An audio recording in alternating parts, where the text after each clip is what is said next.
Un sujet qui concerne notre vie quotidienne, le téléphone mobile avec l'explosion de ces petits programmes que l'on peut télécharger sur son portable. Les applications sont innombrables, elles sont parfois très utiles, parfois un peu farfelues. Quelques exemples avec Guillaume Hénette, Charles Moy et Régis Croisier. Ça, c'est l'application perçage de bulles. Totalement inutile. Hein. Là, vous avez l'application anti-moustique, 79 centimes d'euros. Ça, c'est l'application boîte à meux.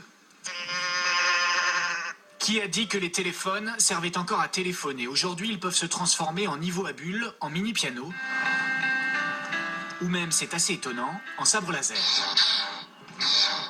Beaucoup de clients rentrent en magasin en me disant « Mais le téléphone, est-ce qu'il fait téléphone? Parce que là, il fait tout, est-ce qu'il fait machine à café ?» En rigolant, oui, un téléphone fait machine à café visuellement, c'est possible. Petite application pour s'amuser. Télécharger des applications sur son téléphone, c'est très à la mode. Ces applications peuvent être gratuites ou payantes. Certaines sont utiles, comme celle qui vous indique l'hôpital ou le restaurant le plus proche de là où vous êtes. Mais la plupart ne servent pas à grand-chose, même si elles sont assez drôles. Exemple avec cette entreprise française qui a développé une application qui s'appelle « Où sont les toilettes ?» L'objectif, c'est de créer une base de données mondiale de toutes les toilettes publiques. On a en 3 mois un peu plus de 5500 toilettes qui nous ont été reportées par les utilisateurs. C'est énorme. C'est énorme. Et ça ne fait qu'augmenter de jour en jour. En Chine également.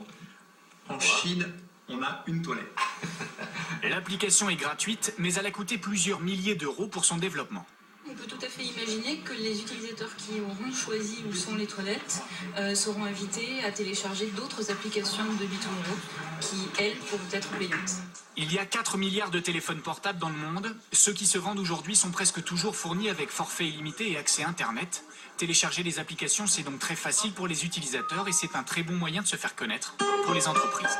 Le marché des applications est donc devenu incontournable. Et s'il en existe des dizaines de milliers, c'est tout simplement parce que tous les constructeurs se sont emparés du phénomène, que ce soit Apple, Google, Nokia, LG, Samsung. Tous sont intéressés par ce marché qui pèse déjà 7 milliards de dollars.